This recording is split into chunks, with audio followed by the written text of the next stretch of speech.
10 crores. అవునండి, మీరు కరెక్ట్గానే విన్నారు. రిటైర్మెంట్ అయ్యే టైంకి ఒక మిడిల్ క్లాస్ ఫ్యామిలీకి అప్రాక్సిమేట్లీ 10 crores అవసరం పడవచ్చు. కానీ అసలు ఆ ఫిగర్ ఎక్కడి నుంచి వచ్చింది? నిజంగా రిటైర్మెంట్కి అంత డబ్బులు కావాలా? 40 years వచ్చాక రిటైర్మెంట్ ప్లానింగ్ స్టార్ట్ చేయడం ఆల్రెడీ లేట్ అయిపోయిందా? ప్రతి నెల ఎంత ఇన్వెస్ట్ చేస్తే సరిపోతుంది? ఎఫ్డి బెటరా, మ్యూచువల్ ఫండ్స్ బెటరా, పీపీఎఫ్ఆ, ఎన్పిఎస్ఆ? ఇంకా ఇన్ఫ్లేషన్ మన ఫ్యూచర్ని ఎలా ఎఫెక్ట్ చేస్తుంది?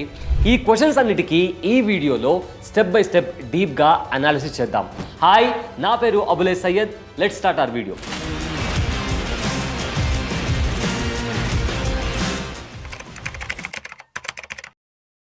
ఒకసారి మీ ఏజ్ 60 years అని ఇమాజిన్ చేయండి. మార్నింగ్ లేచారు, ఆఫీస్కి వెళ్ళాల్సిన పని లేదు, ల్యాప్టాప్ ఓపెన్ చేయాల్సిన అవసరం లేదు, బాస్ కాల్స్ లేవు, శాలరీ క్రెడిట్ నోటిఫికేషన్ కూడా రాలేదు. కానీ లైఫ్ అయితే ఆగిపోలేదు కదా. కరెంట్ బిల్ కట్టాలి, మెడిసిన్స్ కొనాలి, ఇంకా మంత్లీ ఎక్స్పెన్సెస్ కంటిన్యూ అవుతూనే ఉంటాయి. ఫ్యామిలీతో ట్రిప్స్కి వెళ్ళాలి. అంటే రిటైర్మెంట్ అయితే శాలరీ మాత్రమే ఆగుతుంది, కానీ ఎక్స్పెన్సెస్ అనేవి కంటిన్యూ అవుతూనే ఉంటాయి. ఇప్పుడు ప్రజెంట్కి వచ్చేద్దాం. మీ ఏజ్ 40 years అనుకోండి, జాబ్ ఉంది, ఫ్యామిలీ ఉంది, ప్రతి నెల మీకు శాలరీ క్రెడిట్ అవుతుంది. కానీ నేను మిమ్మల్ని ఒక సింపుల్ క్వశ్చన్ అడిగితే, మీ రిటైర్మెంట్ కోసం ఇప్పటి వరకు ఎంత సేవ్ చేశారు అని? చాలా మంది ఆన్సర్ ఏముంటుందో తెలుసా? ఇంకా సీరియస్గా స్టార్ట్ చేయలేదండి అంటారు. ఇంకొంతమంది ఏమో పీపీఎఫ్ ఉంది కదా అంటారు. మరికొంతమంది ఇంకా టైం ఉంది కదా అంటారు. నిజం చెప్పాలంటే మన రిటైర్మెంట్ ప్లానింగ్లో బిగ్గెస్ట్ మిస్టేక్ ఇదే. రిటైర్మెంట్ అనేది 60 years ఏజ్లో స్టార్ట్ అయ్యే ప్రాసెస్ కాదండి. అది మనం ఈ రోజు తీసుకునే ఫినాన్షియల్ డెసిషన్తో స్టార్ట్ అవుతుంది. సరే, ఇప్పుడు ఒక సింపుల్ క్యాలిక్యులేషన్ చేద్దాం. సపోజ్ మీ ఫ్యామిలీ యాన్యువల్ ఎక్స్పెన్సెస్ ఇవాళ 12 lakhs ఉన్నాయనుకోండి. అంటే మంత్కి అప్రాక్సిమేట్లీ 1 lakh ఉంటుంది. అందులో ఈఎంఐ, కిడ్స్ ఎడ్యుకేషన్, గ్రాసరీస్ ఇవన్నీ ఉంటాయి. దాంతోపాటు ఫ్యూయల్ ఎక్స్పెన్సెస్ ఉంటాయి, మెడికల్ ఎక్స్పెన్సెస్, ఫ్యామిలీ అవుటింగ్స్ ఇవన్నీ ఉంటాయి. ఇలా అన్ని కలిపి ఇయర్కి 12 lakhs ఖర్చు అవుతుంది. ఇప్పుడు ఇంకో క్వశ్చన్, మీరు 20 years తర్వాత రిటైర్ అయినప్పుడు కూడా ఇదే లైఫ్ స్టైల్ మెయింటైన్ చేయాలి అనుకుంటారు. కానీ అప్పుడు కూడా ఇయర్కి 12 lakhs సరిపోతాయా? Answer is no. ఎందుకంటే మన లైఫ్లో సైలెంట్గా పనిచేస్తూ ఉండే ఒక ఇన్విజిబుల్ ఎనిమీ ఉంది. దాని పేరు ఇన్ఫ్లేషన్. ఇన్ఫ్లేషన్ అంటే ప్రైసెస్ పెరగడం. ఇవాళ 100 రూపాయలకి కొనగలిగేది 20 years తర్వాత 100 రూపాయలకి దొరకపోవచ్చు. పెట్రోల్ రేట్స్ పెరుగుతాయి, హాస్పిటల్ బిల్స్ పెరుగుతాయి, ఫుడ్ ప్రైసెస్ పెరుగుతాయి, ఎలక్ట్రిసిటీ ఛార్జెస్ పెరుగుతాయి. అంటే మనం లైఫ్ స్టైల్ మార్చకపోయినా ఆ లైఫ్ స్టైల్ మెయింటైన్ చేయడానికి కావాల్సిన డబ్బు మాత్రం ప్రతి సంవత్సరం పెరిగిపోతూ ఉంటుంది. యావరేజ్గా 6% ఇన్ఫ్లేషన్ని కన్సిడర్ చేస్తే ఇవాళ మీ యాన్యువల్ ఎక్స్పెన్సెస్ 12 lakhs ఉంటే రిటైర్మెంట్ టైంకి అవే ఎక్స్పెన్సెస్ అప్రాక్సిమేట్లీ 38 lakh rupees అవ్వచ్చు. ఇక్కడ చాలామంది షాక్ అవుతారు. ఎందుకంటే మనం ప్రజెంట్ ఎక్స్పెన్సెస్ని మాత్రమే చూస్తాం, ఫ్యూచర్ ఎక్స్పెన్సెస్ గురించి ఆలోచించాం. మరి యాన్యువల్ ఎక్స్పెన్సెస్ 38 lakh rupees అయితే రిటైర్మెంట్కి ఎంత కార్పస్ ఉండాలి? ఫినాన్షియల్ ప్లానర్ ఒక సింపుల్ థంబ్ రూల్ యూజ్ చేస్తారు. రిటైర్మెంట్ యాన్యువల్ ఎక్స్పెన్సెస్ని అప్రాక్సిమేట్లీ 20 నుంచి 25 times మల్టిప్లై చేస్తారు. అదే క్యాలిక్యులేషన్ ప్రకారం మీకు కంఫర్టబుల్గా రిటైర్మెంట్ కోసం రఫ్లీ 9.5 నుంచి 10 crore rupees కార్పస్ అవసరం పడవచ్చు. ఇప్పుడు ఈ నంబర్ విని భయపడకండి, ఎందుకంటే మన ప్రాబ్లం 10 crores కాదండి. మన ప్రాబ్లం సరిగ్గా ప్లానింగ్ లేకపోవడం. Let's say for example Hyderabad నుంచి కాశ్మీర్కి డ్రైవ్ చేయాలి అంటే 2500 kilometers అని ఆలోచిస్తే ఇంపాసిబుల్ అనిపిస్తుంది. కానీ జర్నీని ఒక్కో కిలోమీటర్గా డివైడ్ చేస్తే మేనేజబుల్ అనిపిస్తుంది. రిటైర్మెంట్ ప్లానింగ్ కూడా ఎగ్జాక్ట్లీ అలానే. మనం 10 crores గురించి కాదు, ఈరోజు స్టార్ట్ చేయాల్సిన ఫస్ట్ ఇన్వెస్ట్మెంట్ గురించి ఆలోచించాలి. మరి ఆ ఫస్ట్ ఇన్వెస్ట్మెంట్ ఏంటి? శాలరీలో ఎంత ఇన్వెస్ట్ చేయాలి? మ్యూచువల్ ఫండ్స్ కరెక్టా? పీపీఎఫ్ఆ, ఎన్పిఎస్ఆ, లేకపోతే ఒక 40-year-old పర్సన్ పోర్ట్ఫోలియో ఎలా ఉండాలి? ఇప్పుడు మన యాక్చువల్ రిటైర్మెంట్ బ్లూ ప్రింట్ని స్టార్ట్ చేద్దాం. రిటైర్మెంట్ ప్లానింగ్ గురించి మాట్లాడేటప్పుడు చాలా మంది ఫస్ట్ అడిగే క్వశ్చన్ ఏంటో తెలుసా? బ్రో, శాలరీలో ఎగ్జాక్ట్గా ఎంత ఇన్వెస్ట్ చేయాలి అని అడుగుతుంటారు. నిజం చెప్పాలంటే దానికోసం అందరికీ ఒకటే ఆన్సర్ ఉండదండి. ఎందుకంటే రిటైర్మెంట్ ప్లానింగ్ అనేది శాలరీ మీద కాదు, మీ goals, responsibilities, existing savings, risk capacity మీద డిపెండ్ అవుతుంది. కానీ ఒక ప్రిన్సిపల్ మాత్రం అందరికీ కామన్. రిటైర్మెంట్ కోసం ఇన్వెస్ట్ చేసే డబ్బు మంత్లీ ఎక్స్పెన్సెస్ అయిపోయాక మిగిలిన అమౌంట్ కాకూడదు. ముందు రిటైర్మెంట్ ఇన్వెస్ట్మెంట్ సపరేట్ చేయాలి, తర్వాత మిగిలిన మనీని స్పెండ్ చేయాలి. అయితే చాలామంది ఎగ్జాక్ట్లీ రివర్స్ చేస్తూ ఉంటారు. మంత్ ఎండింగ్లో ఏం మిగిలితే అది ఇన్వెస్ట్ చేస్తారు. దానివల్ల ఏమవుతుంది, కొన్ని మంత్స్ తర్వాత జీరో ఇన్వెస్ట్మెంట్, కొన్ని మంత్స్ ఏమో ర్యాండమ్ ఇన్వెస్ట్మెంట్. ఈ రకంగా వెల్త్ బిల్డ్ అవ్వడం అనేది చాలా కష్టం అండి. ఇక్కడ ఇంకో కామన్ మిస్టేక్ గురించి మనం మాట్లాడుకోవాలి. చాలామంది రిటైర్మెంట్ ప్లానింగ్ అంటే ఫిక్స్డ్ డిపాజిట్ అనుకుంటారు. ఎందుకంటే ఎఫ్డి సేఫ్, రిస్క్ తక్కువ, గ్యారంటీడ్ ఇన్కమ్ ఉంటుంది. కానీ ఒక క్వశ్చన్, ఎఫ్డి ఇన్ఫ్లేషన్ని బీట్ చేయగలదా? సపోజ్ ఇన్ఫ్లేషన్ యావరేజ్గా 6% ఉంది. మీ ఎఫ్డి రిటర్న్ ట్యాక్స్ తర్వాత దీనికన్నా తక్కువ ఉంటే పేపర్ మీద మీ డబ్బు పెరిగిన యాక్చువల్ పర్చేసింగ్ పవర్ మాత్రం తగ్గిపోతుంది. అందుకే రిటైర్మెంట్ ప్లానింగ్లో ఒక అసెట్ క్లాస్ మీద మాత్రమే డిపెండ్ అవ్వకూడదు. మరి రిటైర్మెంట్ పోర్ట్ఫోలియో ఎలా ఉండాలి? ఇమాజిన్ చేయండి, మీరు ఒక బిల్డింగ్ కన్స్ట్రక్ట్ చేస్తున్నారు. బిల్డింగ్ స్ట్రాంగ్గా ఉండాలి అంటే ఫౌండేషన్ కూడా స్ట్రాంగ్గా ఉండాలి. రిటైర్మెంట్ ప్లానింగ్లో ఆ ఫౌండేషన్ ఈపీఎఫ్, పీపీఎఫ్, ఎన్పిఎస్ లాంటివి లాంగ్ టర్మ్ డిసిప్లిన్ సేవింగ్కి బిల్డ్ చేస్తాయి. కానీ ఫౌండేషన్ ఒక్కడే సరిపోదు.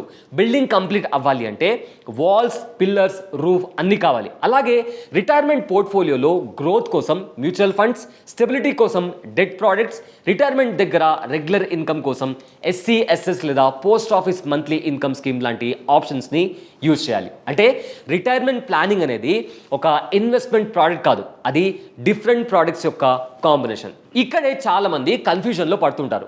బ్రో, మ్యూచువల్ ఫండ్స్ రిస్క్ కదా అని. అవునండి, షార్ట్ టర్మ్లో మ్యూచువల్ ఫండ్స్ అనేవి రిస్క్గానే ఉంటాయి.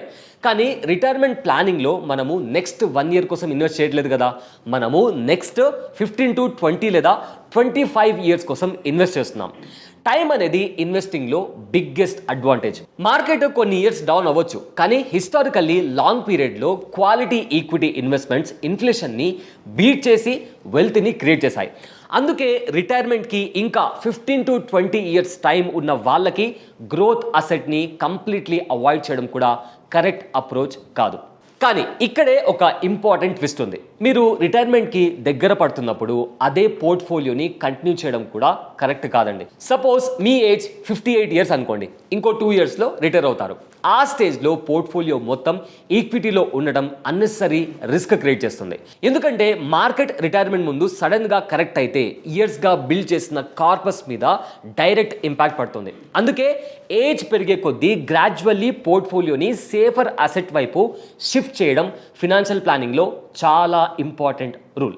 సో సింపుల్గా చెప్పాలి అంటే యంగ్ ఏజ్లో ఫోకస్ వెల్త్ క్రియేషన్ మీద ఉండాలి, రిటైర్మెంట్ దగ్గర ఫోకస్ వెల్త్ ప్రొటెక్షన్ మీద ఉండాలి.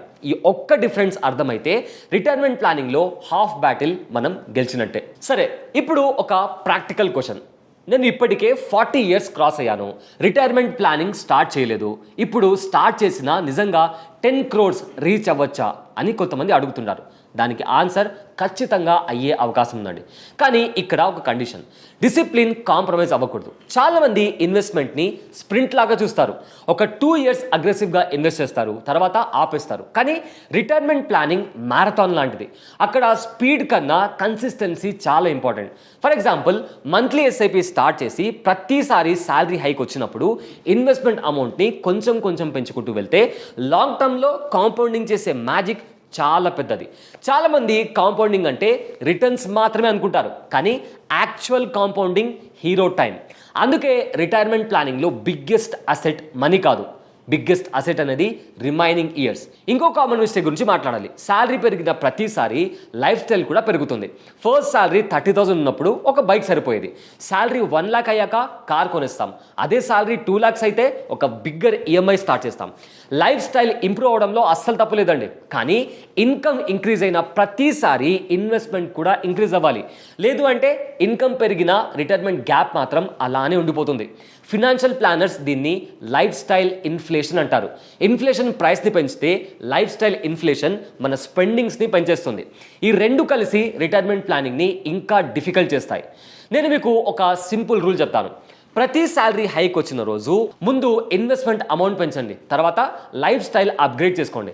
చాలామంది రివర్స్ చేస్తారు. ముందు new phone, new car, bigger house, foreign trip, చివరికి ఇన్వెస్ట్ చేయడానికి ఏమీ మిగలదు. ఈ ఒక్క హ్యాబిట్ మార్చుకుంటే రిటైర్మెంట్ జర్నీ కంప్లీట్గా మారిపోతుంది. ఇప్పుడు రిటైర్మెంట్ ప్లానింగ్లో మనం డిస్కస్ చేయాల్సిన ప్రోడక్ట్ని ఒకసారి కనెక్ట్ చేద్దాం. ఈపీఎఫ్ ఆల్రెడీ సాలరీడ్ ఎంప్లాయీస్కి కంపల్సరీ సేవింగ్ క్రియేట్ చేస్తుంది. PPF long term tax efficient సేవింగ్స్ని హెల్ప్ చేస్తుంది. ఎన్పీఎస్ రిటైర్మెంట్ పెన్షన్ ఆబ్జెక్టివ్తో డిజైన్ చేశారు. Mutual funds long term growth create చేయడానికి యూజ్ అవుతాయి. రిటైర్మెంట్ దగ్గర SCSS, post office monthly income scheme లాంటి ప్రోడక్ట్స్ రెగ్యులర్ ఇన్కమ్ క్రియేట్ చేయడానికి హెల్ప్ చేస్తాయి. చూసారా, ఒక్క ప్రోడక్ట్ రిటైర్మెంట్ని సేవ్ చేయదు, కరెక్ట్ కాంబినేషన్ సేవ్ చేస్తుంది. అందుకే ఎవరైనా బెస్ట్ ఇన్వెస్ట్మెంట్ ఏంటి అని అడిగితే కరెక్ట్ ఆన్సర్ చెప్పడం ఇంపాసిబుల్ అండి. ఎందుకంటే 25 years ఉన్న సాఫ్ట్వేర్ ఇంజనీర్కి బెస్ట్ ఇన్వెస్ట్మెంట్ అనేది కంప్లీట్గా డిఫరెంట్ ఉంటుంది. 40 years బిజినెస్ ఓనర్కి బెస్ట్ ఇన్వెస్ట్మెంట్ అనేది వేరు. అండ్ 60 years రిటైర్డ్ ఎంప్లాయీస్కి బెస్ట్ ఇన్వెస్ట్మెంట్ అనేది కంప్లీట్గా డిఫరెన్స్గా ఉంటుంది. ఏజ్ మారితే ప్రయారిటీస్ మారుతాయి, ప్రయారిటీస్ మారితే పోర్ట్ఫోలియో కూడా మారాలి. అదే ఫినాన్షియల్ ప్లానింగ్. సో వీడియో స్టార్టింగ్లో నేను ఒక నంబర్ చెప్పాను, రిటైర్మెంట్కి అప్రాక్సిమేట్లీ 10 crores అవసరం పడవచ్చు అని. కానీ దయచేసి ఆ నెంబర్ని టార్గెట్గా చూడకండి, ఎందుకంటే అది అందరికీ సేమ్ కాదు. మీ current lifestyle, future goals, family size, inflation, retirement age ఇవన్నీ ఆ నంబర్ని మారుస్తుంది. ఈ వీడియో పర్పస్ మిమ్మల్ని భయపెట్టడం కాదండి, మిమ్మల్ని ప్రిపేర్ చేయడం. ఒకసారి మన పేరెంట్స్ జనరేషన్ గురించి ఆలోచించండి. వాళ్ళకి రిటైర్మెంట్ ప్లానింగ్ అనే కాన్సెప్ట్ చాలా తక్కువ. పెన్షన్ ఉంటే బాగుంటుంది, లేకపోతే పిల్లల మీద డిపెండ్ అవ్వడం కామన్. కానీ మన జనరేషన్ సిచ్యువేషన్ కంప్లీట్గా డిఫరెంట్ అండి. మనకంటూ ప్రైవేట్ జాబ్స్ ఉన్నాయి, లైఫ్ మీద మనకంటూ ఎక్స్పెక్టేషన్స్ పెరిగాయి, మెడికల్ ఎక్స్పెన్సెస్ పెరిగాయి, ఇన్ఫ్లేషన్ కంటిన్యూస్గా ఉంది. అంటే రిటైర్మెంట్ పీరియడ్ కూడా ఎక్కువ ఇయర్స్ ఉంటుంది. కాబట్టి తర్వాత చూద్దాం అనే మైండ్ సెట్ ఇప్పుడు అస్సలు వర్క్ అవ్వదు. నేను మీకు ఒక ఛాలెంజ్ ఇస్తానండి. ఈ వీడియో కంప్లీట్ అయ్యాక క్యాలిక్యులేటర్ తీసుకొని మీ కరెంట్ యాన్యువల్ ఎక్స్పెన్సెస్ ఎంతో ఒకసారి రాయండి. తర్వాత రిటైర్మెంట్ ఏజ్ డిసైడ్ చేసుకోండి. మీరు ఆల్రెడీ ఇన్వెస్ట్ చేస్తున్న EPF, PPF, mutual funds, NPF, SIP అన్నీ ఒక ప్లేస్లో లిస్ట్ చేయండి. అప్పుడు మీకు ఒక క్లారిటీ వస్తుంది. నేను ఎక్కడున్నా, ఎంత జర్నీ మిగిలి ఉంది, ఎక్కడ గ్యాప్ ఉంది అని ఒక క్లారిటీ వస్తుంది. చాలామంది రిటైర్మెంట్ ప్లానింగ్ స్టార్ట్ చేయరు, ఎందుకంటే వాళ్ళకి ఆన్సర్ తెలియక కాదు, అసలు వాళ్ళు క్వశ్చన్స్ అడగట్లేదు అండ్ వాళ్ళు ఆ క్వశ్చన్స్కి ఆన్సర్ ఫిగర్ అవుట్ చేయట్లేదు కాబట్టి. సో ఫ్రెండ్స్, రిటైర్మెంట్ ప్లానింగ్ అనేది రిచ్ పీపుల్ కోసం మాత్రమే కాదండి. ప్రతి salaried employees, business owner, freelancer, self employed persons అందరికీ అవసరం. మీరు రిటైర్మెంట్ కోసం ప్లానింగ్ చేయకపోతే రిటైర్మెంట్ మాత్రం మీకోసం వెయిట్ చేయదు, అది కరెక్ట్ టైంకి వచ్చేస్తుంది. అప్పుడు ఇంకొంచెం టైం ఉంటే బాగుండేది అని అనిపించకూడదు. అంటే best time is yesterday, second best time is today. And also ఇంకో ఇంపార్టెంట్ పాయింట్ ఏంటి అంటే, మనీ ఎర్న్ చేయడం సక్సెస్ కాదండి, ఆ మనీని ఫ్యూచర్ కోసం ప్రిజర్వ్ చేయడం అనేది నిజమైన సక్సెస్. ఒక మంచి సాలరీ మిమ్మల్ని ఫినాన్షియల్లీ ఫ్రీ చేయదు, ఒక మంచి ఫినాన్షియల్ ప్లాన్ చేస్తుంది. అందుకే ఈరోజు ఒక స్మాల్ స్టెప్ తీసుకోండి. అమౌంట్ ఎంత అనేది ఇంపార్టెంట్ కాదు, స్టార్ట్ చేయడం అనేది చాలా ఇంపార్టెంట్. ఎందుకంటే రిటైర్మెంట్ కార్పస్ ఒక్క రోజులో బిల్డ్ అవ్వదు, ప్రతి నెల డిసిప్లిన్తో, పేషెన్స్తో, కన్సిస్టెన్సీతో బిల్డ్ అవుతుంది. సో ఈ వీడియో మీకు యూజ్ అయితే రిటైర్మెంట్ ప్లానింగ్ గురించి ఇంకా కన్ఫ్యూజన్ ఉన్న మీ ఫ్రెండ్స్ అండ్ పేరెంట్స్, కలీగ్స్తో కంపల్సరీ షేర్ చేయండి. ఎందుకంటే ఫినాన్షియల్ అవేర్నెస్ అనేది ఒక పర్సన్ లైఫ్ మాత్రమే కాదు, కంప్లీట్ ఫ్యామిలీ ఫ్యూచర్ని మార్చగలదు. ఇలాంటి ప్రాక్టికల్ ఫినాన్స్ వీడియోస్ కోసం మన ఛానల్ని ఇప్పుడే సబ్స్క్రైబ్ చేసుకోండి. నెక్స్ట్ వీడియోలో రిటైర్మెంట్ ప్లానింగ్కి యూజ్ అయ్యే ఇన్వెస్ట్మెంట్ ఆప్షన్స్ని కంప్లీట్గా క్యాల్కులేషన్స్తో కంపేర్ చేద్దాం. అంటిల్ దెన్ మీ ఫ్యూచర్ కోసం ఇన్వెస్ట్ చేయండి, మీ రిటైర్మెంట్ని ఛాన్స్ మీద వదలకండి.